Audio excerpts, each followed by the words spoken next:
재테크의 새로운 패러다임, 톡스타 오픈.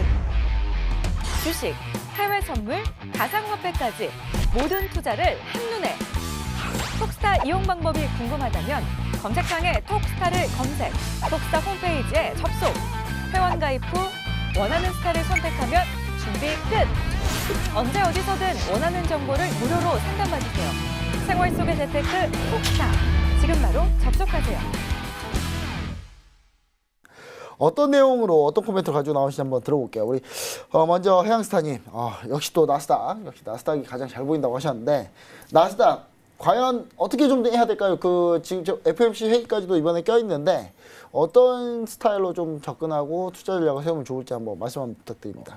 뭐 어쨌든 지금 유동성 자체는 굉장히 확대되는 장이다 보니까 판단 자체를 내리는 거는 이 구간부터 굉장히 중요할 것으로 보고 있어요. 여러분들이 선거가 지금 일단은 거의 이제 마무리가 되는 상황에서 오늘 관점 자체가 굉장히 중요해요. 저는 이게 지지를 뛸 가능성도 굉장히 크게 보고 있습니다, 사실상. 왜냐하면 랠리라는 것 자체는 앞으로 지속적으로 올라가는 부분이기 때문에 이 기준 자체의 모멘텀이 깨지지 않는 이상 이제 매수적 접근을 할 가능성이 굉장히 시사되는 부분이고, 여기서 이제 파동 자체가 이제 추세적으로 나오면은 일목적용이 좀 잘 될 가능성이 굉장히 크게 시사가 되고 있어요.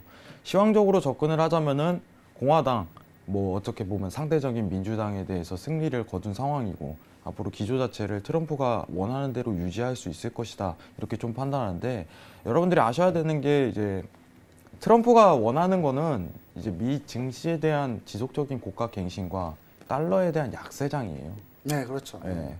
달러에 대한 약세장을 원하는 관점 자체가 굉장히 심하지만은, 중요한 건 어쨌든 달러라는 거는 FOMC에서 주관하는 거지 트럼프가 주관하는 게 아니에요. 영향을 좀 많이 네. 미치고 있죠. 증시 자체는 어떻게 보면은 원하는 방향성을 끌 수 있겠지만은 FOMC 회의를 보고 달러를 보는 것도 좀 나쁘지 않다는 이 관점 자체는 저는 유지를 하겠고, 어쨌든 지금 모멘텀 상으로 봤을 때는 나스닥이 날아가기 가장 좋은 시점입니다, 사실상. 그래서 이 지지 라인을 좀 체크를 하고 이 기준 하에서 좀 매수 관점을 지속적으로 좀 볼 생각이고, 자, 여기서 이제 터져버리면은, 이제 매수비로 터져버리면요, 장세가 어떤 식으로 발동이 되냐면은, 자, 상단에 이런 하방 코스에 대한 반대 시황이 나와버려요, 상황이. 근데 네. 올해 이제 1월 초 차트를 좀 보면은 모멘텀 자체가 이런 식으로 발동이 됐을 때 보통 어떤 식으로 발동이 되냐면은, 자, 완전 강한 상방 자체가 이어지는 국면 자체도 많이 한번 나왔어요. 쫙쫙쫙 뽑아주네요. 네. 저는 사실 이제 기대하는 이제 장세 자체를, 이런 장세장이 나올 가능성이 굉장히 시사가 된다, 이 분위기를 띄는 거는, 저는 이제 강연회 때도 언급을 드렸지만은 10년에 오는 한 번의 이제 매도 풋 장세는 아직 멀었습니다. 조금만 더 기다려야 돼요, 몇 개월은.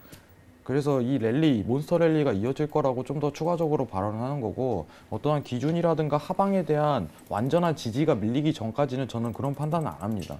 그게 제가 이제 생각했던 방식이고, 앞으로 이 기조 자체를, 제가 보시는 녹색 선 자체가 이제 무너지지 않는 선에서 지속적으로 저는 이제 매수라든가 매도, 몬스터 랠리를 즐길 생각이에요. 이 랠리를 엄청 즐길 거예요. 그러면 이게 수익성을 엄청 뛸 수 있는 장세가 분명히 나타날 거예요. 그럼 지금은 무슨 타이밍이냐? 지지받는 국면인데 매수만 봐야 되는 국면이 돌출이 되는 거예요.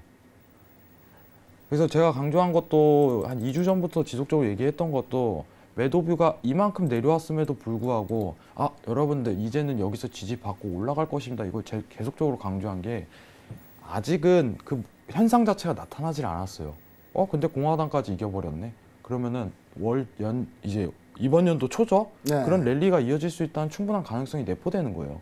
사실 또 이렇게 산이 높아야 떨어질 때 또 재밌죠, 또. 네네, 맞습니다. 산이 깊어야 골짜기도 깊으니까 산이 높아야지. 예. 그래서 제가 볼 때는 이 산을 아직 좀 더 쌓아서 올라가야 된다, 뭐 이렇게 네네. 좀 얘기를 좀 종합해 보면 좋을 것 같고요. 그럼 이제 나스닥 같은 경우도 어느 정도 FOMC 얘기 좀 보면서 좀 판단하시려고 하시는 건지, 아니면 여기서 좀 어느 정도 상방 정도 어느 정도 좀 바로 진입이 가능한지. 근데 오늘 좀 너무 많이 올라온 상태 아닌가요? 약간? 네네, 일단은 오늘 추가적으로 한 번 더 이제 보일 수 있을 기회가 아니요. 근데 여기서 많이 혼란을 네. 겪으시는데, 예. 야, 이거 많이 올랐다, 더 이상 안 오를 거야, 그럼 가더라고요. 이러다가 더 가. 예, 이런 그러면은 거.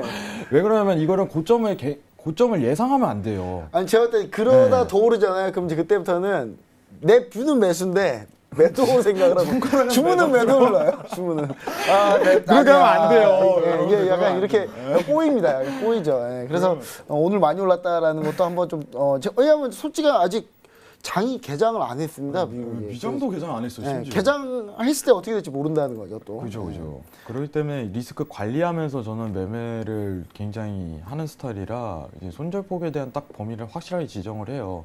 그래서 내일 이제 톡스타도 무방을 할 예정인데 여러분들한테 많이 언급을 드리도록 할게요. 그리고 이게 오늘 많이 양봉을 쪘네, 야 많이 올랐다 이렇게 판단하시면 절대 안 됩니다. 이 괜히 몬스터랠리라는 표현이 나오는 게 아니에요. 여러분들 최근 장세 자체가요 어디까지 갈지 몰라요. 그리고 제가 예상하는 건데 오늘 고점 어디입니다 이런 거 예상하면 안 돼요. 어떤 기준이라든가 추세에 대한 지지가 깨지기 전까지는 그걸 함부로 예상하는 순간은 거기서부터 이제 패턴이 꼬이기 시작하는 거예요. 그러니까 사실상 자기가 가지고 있는 기준이 딱 있는데 그 기준이 깨졌을 때 네네. 그때 이제 관점을 좀 바꿔서 보는 약간 그런 형태를 좀 얘기를 해주신 것 네, 같습니다. 그리고 이제 FOMC 회의는 사실 이제 증시에는 좀 영향이 안 끼칠 걸로 보고 있어요. 저는. 이번 달은 좀 약간 평이하다, 네, 평이할 거다. 선거 자체는 영향을 끼치겠지만 증시에는 이제 FOMC 회의는 크게 반영이 안 될 가능성이 사실 크다, 이렇게 12월이 보고 있습니다. 하이라이트일 것 같습니다. 12월이 과연. 그죠.